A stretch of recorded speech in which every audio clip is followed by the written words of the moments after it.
Hi guys, this is the advisor and welcome back to my channel. At the moment, there's an extremely deep political controversy going on throughout Jamaica. It is by far the largest we have seen in a while. And it seems that the brown stuff has hit the fan and every Jamaican who is having interest in politics have created a video about the issue.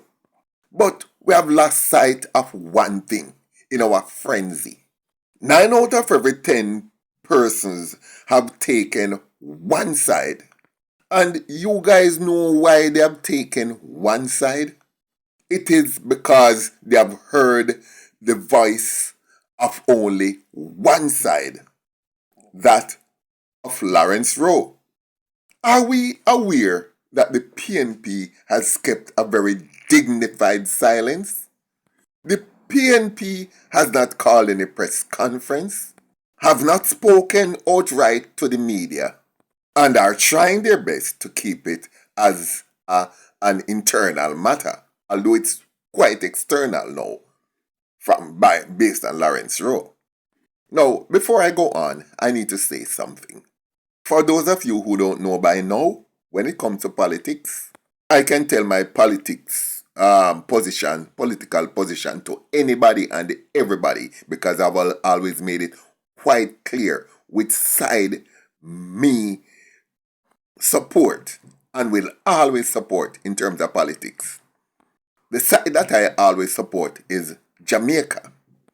Anything that benefits Jamaica, I will support. So any party that is doing its best for Jamaica will always have my support. I do not look at which side wear the green shirt or which side wear the orange shirt before deciding whether an act that they did is good or bad. I look at the act itself, and if that act benefits Jamaica, then I'll support that party for that specific act. And if that party does something bad for Jamaica, then for that specific act, I will not support that party. I reason objectively. I have no favorites when it comes to political parties. My favorite is Jamaica. And at any given time, once I see Jamaica running a certain way, and if I'm satisfied with how the country is running, then whichever party is running the country at that time, I would want them to continue. Likewise, if a party is in power and they are not, and I don't see where Jamaica is running the way they are supposed to run it, the country, I would want them out. So for me, it's country first. Country first. Therefore, I have no particular love for either side. I love you as long as you're doing what's good for the country. Now, I said all that to say this. See, the councillor for the Almontown division, Charmaine Daniels, is a very good friend of mine. And if I have any document to sign, for example, I would just visit her at her constituency office and she would sign it for me. And then being in Central Kingston and doing business in Central Kingston, I meet people from both the orange side and the green side. And they have been speaking to me. Now, I can say this plain and straight. The best thing the PNP could do at this time is to get rid of Lawrence Rowe. As a person who is on the ground in the constituency who talk politics a lot, disgruntled comrades have always been coming to me and telling me about Lawrence Rowe. You know, one of the essential attributes a politician supposed to have, he is supposed to be a people person. Somebody that everybody can relate to. One needs to have an extremely deep sense of connection with the people you are trying to get to vote for you. And it cannot come from outside of you. It have to be within you. It have to be intrinsic to your character.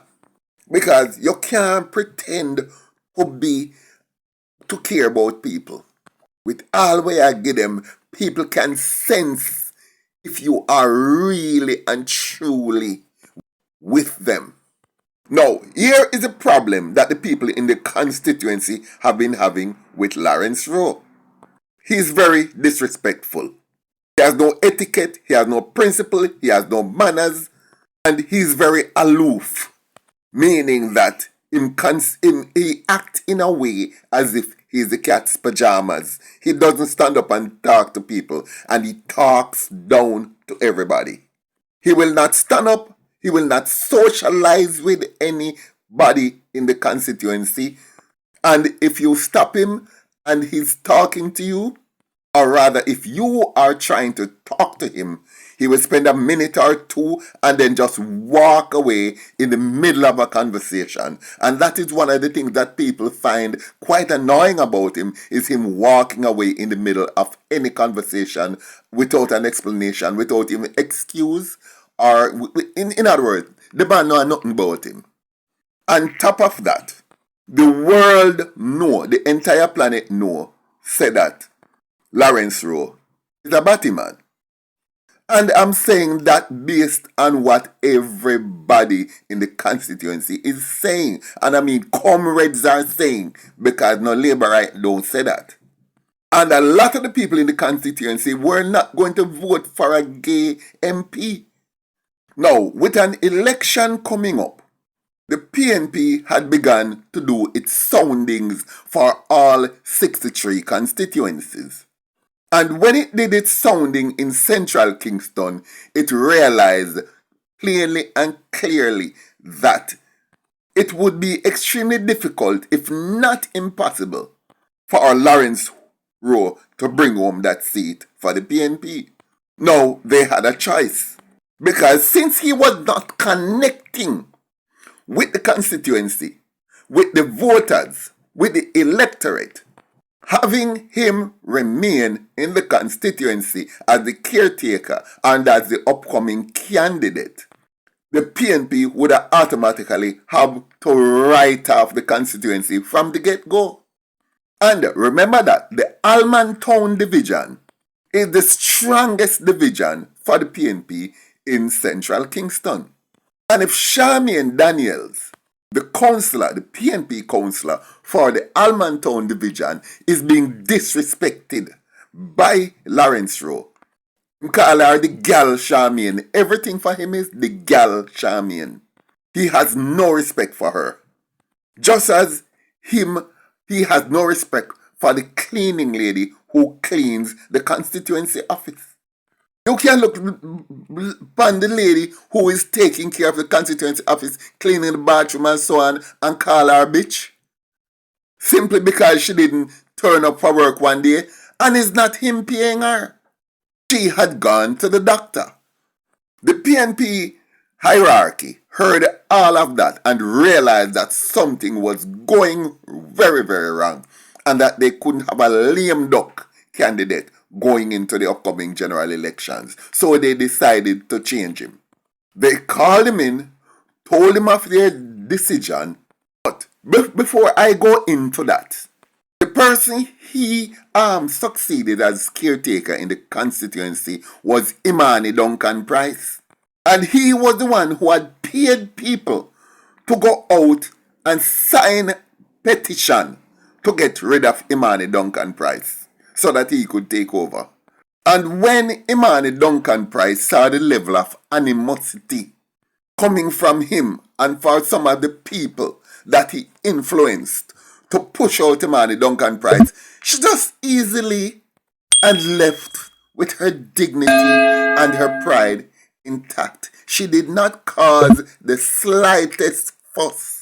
That is how impeccable the character and personality of Imani Duncan Price was.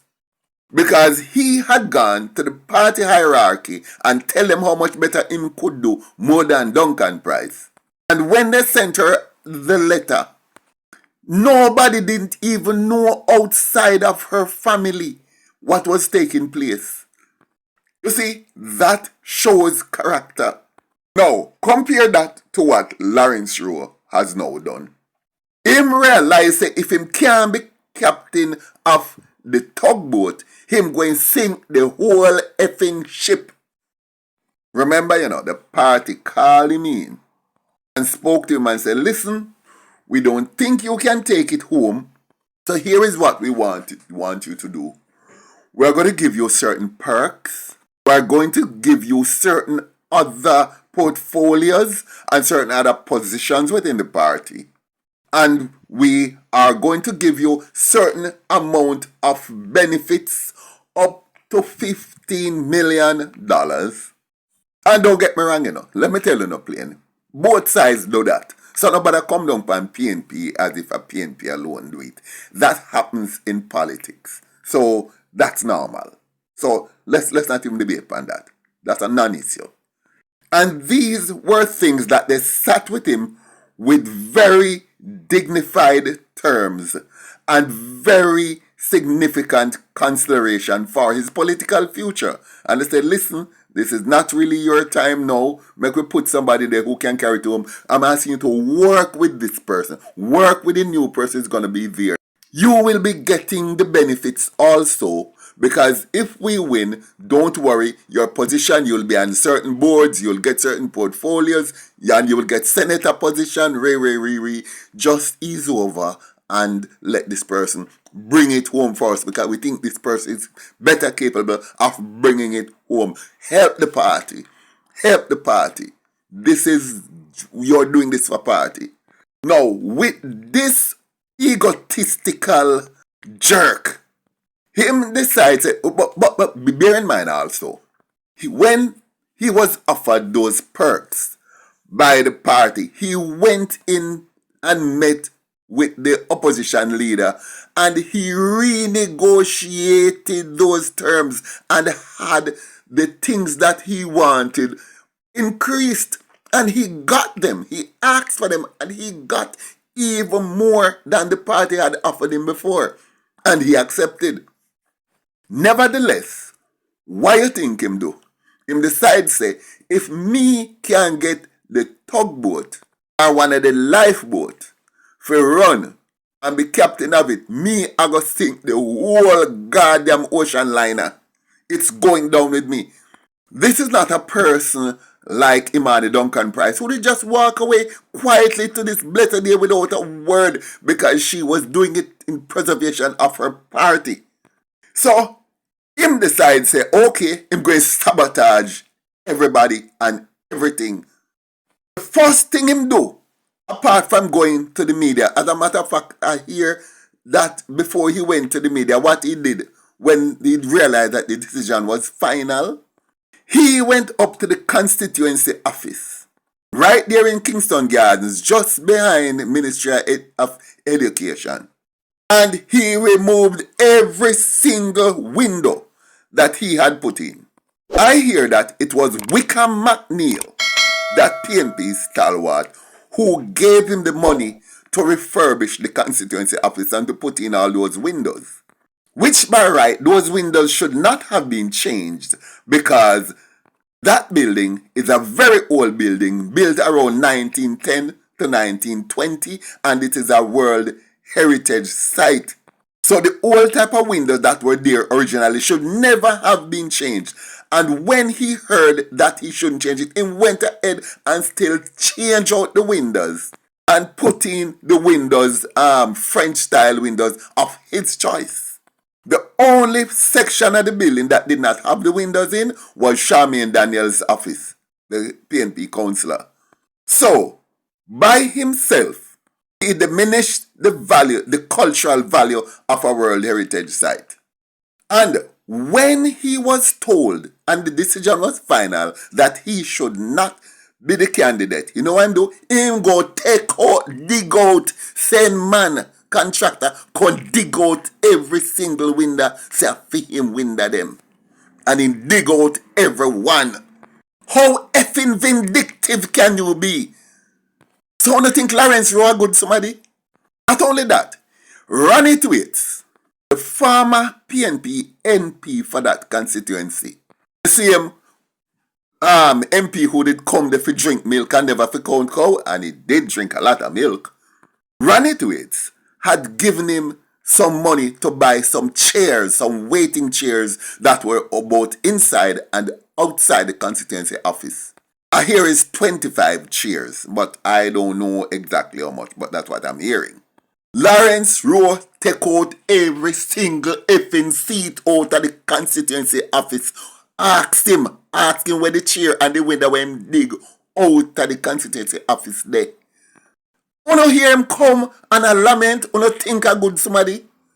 The only, based on what I've heard, the only windows that were not touched is the one that had not been changed, which Charmaine Daniels had insisted should remain unchanged from the beginning. Or else she really come wet up your desk and everything. Can this be a man of good character? And to this blessed day, the party have not said a bad word about Lawrence Rowe. As a matter of fact, the party has maintained a very dignified and professional silence on the matter. As a matter of fact, Charmaine Daniels, being a good friend of mine, I actually called her. She returned my call and told me, listen, Bridget, I am not going to tell you anything because, listen, we just want the matter to go away. The party is hurting. He has done some real serious damage to the party. And we feel that by breaking our silence, we will be making it worse. So I would love to talk to you, but the party decision, we need to maintain the silence. And there's also something interesting. Let's go back. Now, me not coming down on him because of his sexual orientation. But one of the things with that constituency office is that Lawrence Rowe has been turning it into a little enclave of debauchery. We hear that he would come in there late at night and bring money in there and come grind them. And this is stink. This is very stink in Central Kingston. Very stink. And these are not what laborites are saying. This is what comrades are saying. I had asked someone to go up to the constituency and take some pictures of the missing windows and so on, so that I can put a picture of it on here, but I didn't get back to them, but the story needed to go out. So imagine, Wickham McNeil, it is believed, was the one who gave him the money to do the windows. I hear that he didn't even tell Wickham McNeil what he was going to do with the money, but I hear that that's what he used the money and do. And a fee money, don't buy the window them. And a fee money buy the chair them. And the desks. Run it waits, money do it according to what I'm hearing. And him dig them out and take them out. Now, is this a man of good character? No, think if him have a woman. Let's assume so far, say he was straight. Or can you believe him by a dresser or a bed, go and him male lovers, and them decide say them a break up with him? Him now go fling them off and left them on floor? Can this be somebody that anybody would want in their life for a relationship, romantic relationship, be it male or female? Is this somebody that any political party would want amongst them? Somebody who is so extremely vindictive and bitter and poisonous, and who is currently doing every single thing on the face of the earth to fuck the PNP? Guys, you know one of the things I believe in? I believe in democracy for the most part. It's not perfect because there are times when I wish we were actually a dictatorship. But for what it may, in Jamaica, I believe in us maintaining the status quo of democracy. I also take the position that we need a strong opposition. And while I can say plainly and clearly that based on all the evidence available, the JLP is doing a fine job. Nevertheless, in the true spirit of democracy, it is important, very important, that we always have a strong opposition. And the PNP has not been a strong opposition for a number of years now. And with this coming on top of that, it has made it a whole lot worse. I want to see a strong opposition because that is the only thing that will keep a government in power on their toes and let them not mess things up. Because no matter how good a government is, sometimes it can drop the ball if it feels that there is no, that its power is always going to be there. So a strong opposition is necessary in any democracy, in any true democracy. So this current kerfluffle with this bitter, poisonous, vindictive individual who has turned now media sensation and is doing everything to furk up the PNP. Not only that, is actually turning comrades against the party, has got to be one of the lowest specimen of humanity available. No decent human being on the face of this earth would be doing to a political party what Lawrence Rowe has done. So what I can say is kudos to the PNP for maintaining its dignified silence and for not slinging any mud on the man and make him alone sling all the mud when he want. Cause eventually people will realize who that loathsome creature really is. So before comrades feel sorry for Lawrence Rowe and feel that him is the one hurting, go up there, go look pan the window them when him dig out.